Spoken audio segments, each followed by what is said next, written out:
ప్రియమైన దేవుని బిడ్డలారా, ప్రభువైన యేసుక్రీస్తు నామమును బట్టి మీకు వందనాలు తెలియజేస్తున్నాం. దేవునికి స్తోత్రం. ఒక వ్యక్తి దేవుని చేత ఏర్పరచబడిన తర్వాత అనేక సమస్యలు, అనేక సవాళ్ళు వస్తున్నప్పుడు దేవునికి స్తోత్రం. లేకపోతే పూర్తిగా ఓడిపోయినప్పుడు, దిక్కుతోచని స్థితిలో మనం పడిపోయినప్పుడు మనం ఏం చేయాలి? దేవునికి స్తోత్రం. మన జీవితం ఓటమిలో ఉన్నప్పుడు, హల్లెలూయా, మనకి మానవ సహాయం ఏమీ కనబడినప్పుడు, కనుచూపు మేరలో దయచూపు వారు లేనప్పుడు మనం ఏం చేయాలి అనేది మనము ఈ విషయంలో ధ్యానిద్దాం. మహాపరిశుద్ధ తండ్రి, మీకు వందనాలు ప్రభువా.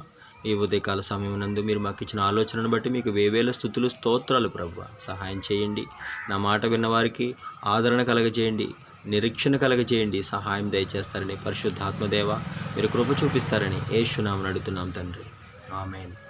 అవును ప్రియమైన దేవుని బిడ్డలారా, మన ఆత్మీయ జీవితం ఓటమిలో ఉన్నప్పుడు, మన జీవితంలో అన్ని రకాలుగా ఓడిపోయినప్పుడు, నిరీక్షణ లేక నిరాశలో పడిపోయినప్పుడు అపోస్తలుడైన పౌలు రోమా సంఘంతో చెప్తున్నాడు, దేవునికి స్తోత్రం. ఆయన ప్రేమలో హల్లెలూయా నిలిచి ఉండమని చెప్పాడండి. దేవుని స్తోత్రం. ఆయన ప్రేమ ద్వారా మనం జయం పొందడానికి అవకాశం ఉంది అని చెప్తున్నాడండి. దేవునికి స్తోత్రం.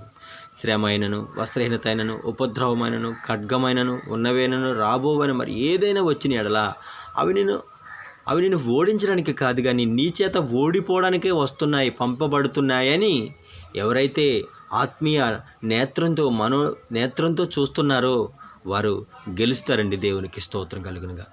మనుషులందరూ కూడా ఏమంటారంటే, భౌతిక సంబంధమైన విషయాలను బట్టి, వేలు చూపును బట్టి వారు తీర్పు తీరుస్తూ ఉంటారు, దగ్గరికి వస్తూ ఉంటారు, లేకపోతే దూషించడానికైనా వస్తారు, లేకపోతే పొగడడానికైనా వస్తారు. దేవునికి స్తోత్రం. కానీ దేవుని యొక్క వాక్యం, దేవుని యొక్క ప్రేమ, హల్లెలూయా, నువ్వు ఏ స్థితిలో ఉన్నా సరే, నీవు గనక నేను దేవుని సహాయంతో నేను ఈ స్థితిని, ఈ పరిస్థితిని నేను జయించగలను,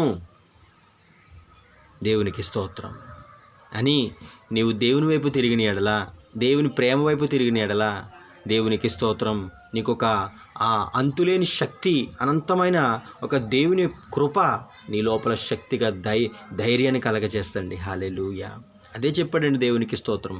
ఇశ్రాయేలీయులు అరణ్య యాత్రలో వారు శ్రమ వచ్చినప్పుడు కృంగినారు, వస్త్రహీనత వచ్చినప్పుడు, వారు ఉపద్రవం వచ్చినప్పుడు, ఖడ్గం వచ్చినప్పుడు ఆకలికి వారు కృంగిపోయినారు. కారణం ఏంటంటే, వారికి అన్నీ మంచిగానే ఉంటే వారు ఖచ్చితంగా అందరూ కనాను దేశమే చేరేవారు. కానీ వారి లోపల ఉన్న అపజయాన్ని, వారి లోపల ఉన్న మనస్తత్వానికి, శ్రమ, వస్త్రహీనత, ఉపద్రవాన్ని తోడని ఎడల వారు ఏమయ్యారండి? దేవుని యొక్క విశ్వాసంలో నుండి, విధేయతలో నుంచి పక్కకు చేరిపోయారండి. దేవునికి స్తోత్రం.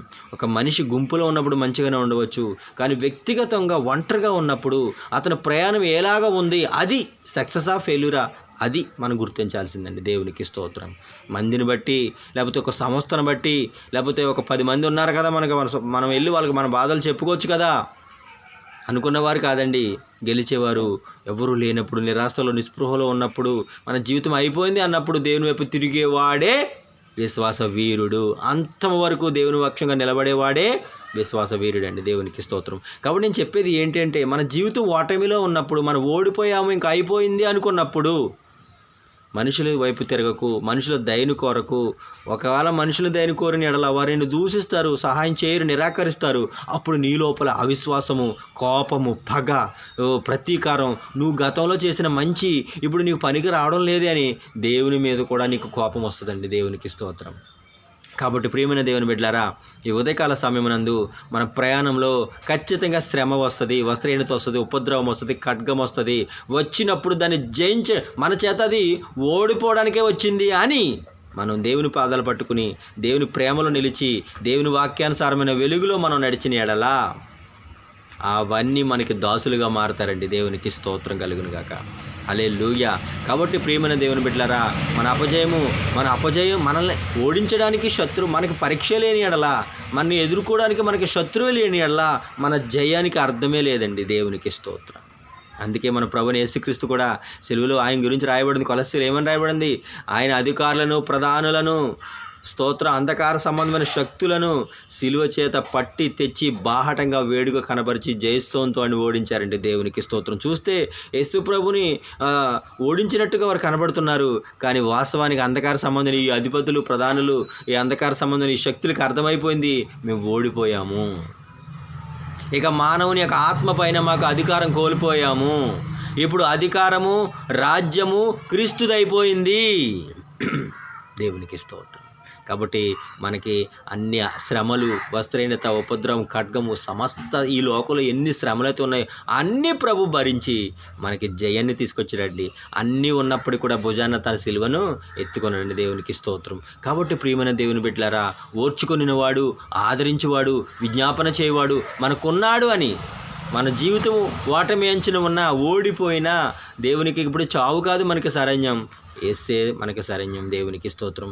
ఒక్కసారి నీ హృదయాన్ని ఆ ప్రభు వైపు తిప్పిన ఎడలా, ఆ ప్రభు యొక్క సత్యం వైపు తిప్పిన ఎడలా, దేవునికి స్తోత్రం. అరణ్యములో ఆకు వలె రాలిపోయిన వారి వలె కాకుండా మనం అరణ్యములో నీటి ఓటలను మనకు దొరుకుతాయండి. దేవునికి స్తోత్రం. కాబట్టి మన జీవితం ఓటమి అయినప్పటికీ కూడా గెలవడానికే మనకు అవకాశం ఉందండి. దేవునికి స్తోత్రం. మనం అన్ని విషయాల్లో ఆర్థికంగా, మానసికంగా, శారీరకంగా సమస్తాన్ని నష్టపరుచుకున్నప్పటికీ కూడా ఒక అవకాశము ప్రభు ఇవ్వడానికి సిద్ధంగా ఉన్నాడు. కేవలం మనం ఆయన వైపు తిరిగి, ప్రభువా నీ ప్రేమ శాశ్వతమైంది, నువ్వు ఆదరించేవాడువు, విజ్ఞాపన నా కొరకు ఇంకా విజ్ఞాపన చేయవాడువు నీవేనని మనం ప్రభు వైపు తిరిగిన ఎడలా మనం గెలడానికి 100% అవకాశం ఉందండి. కాబట్టి ప్రియమైన దేవుని బిడ్డలారా, మన జీవితంలో ఓడిపోయినప్పుడు బంధు ప్రేమో, సంఘ ప్రేమో, లేకపోతే సమస్త ప్రేమో కొంచెం తక్కువగా దొరుకుతూ ఉండవచ్చు. కానీ నిజంగా నిన్ను ఆదరించే ప్రేమ, ఆ క్రీస్తు ప్రేమ, ఆ ప్రేమ కొరకు నువ్వు ఒంటరిగా కూర్చుని స్తోత్రం నువ్వు చింతించడానికి ఆలోచిస్తున్నావు కదా, దుఃఖం గురించి ఆలోచిస్తున్నావు కదా, నీకు జరిగిన అవమానాల గురించి ఆలోచిస్తున్నావు కదా, ఇవన్నీ పక్కన పెట్టి ప్రభు గురించి, ప్రభు యొక్క ప్రేమ గురించి, ఆయన జీవితంలో ఓడిపోయిన వారిని ఎలాగా అంతవరకు గెలిపించాడో దేవునికి స్తోత్రం. ఆ ప్రేమను నువ్వు ధ్యానించిన ఎడలా మనకి ప్రభు సహాయకుడు, మనకి ప్రభు ఆయన మనకి స్నేహితుడు. ఈ విషయాన్ని గుర్తుపెట్టుకుని ప్రియమైన దేవుని బిడ్డ, నువ్వు సహోదరి అయినా సహోదరుడు నువ్వు ఎవరైనా కానీ నా మాటలు ఒకసారి గుర్తుపెట్టుకో.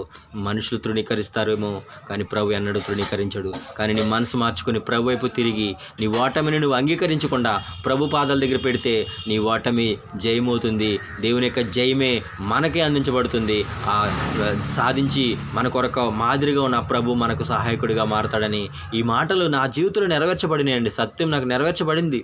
నా అనుభవ జీవితంలో నేను ఎరుగుతున్నది. దేవునికి స్తోత్రం. కాబట్టి మీరు కూడా ధైర్యం తెచ్చుకుని ప్రభు వైపు చూసి ప్రతి విషయంలోనూ, ప్రతి ఓటమిలోనూ ప్రభుకి నమ్మకంగా మారి మనం విజ్ఞాపన చేసుకునే ఎడల, ప్రభుకి కృతజ్ఞతలు కలిగి ప్రభుకి మనము తెలియజేసిన ఎడల ప్రభు మనల్ని ఆదరించి ఆదుకోవడానికి సమర్థుడు అని నేను ప్రభు నామాన్ని బట్టి మీకు ఖచ్చితంగా తెలియజేస్తున్నాను. కాబట్టి మాటలు మీరు జ్ఞాపకం ఉంచుకొని ధ్యానించి, ఆ వాక్యాన్ని మనం జ్ఞాపకం ఉంచుకొని ధ్యానించిన ఎడల మనం గెలవడానికి అవకాశం ఉందని ప్రభు నామాన్ని బట్టి మీకు అందరికీ విజ్ఞాపన చేయుచున్నాను. ఆమేన్.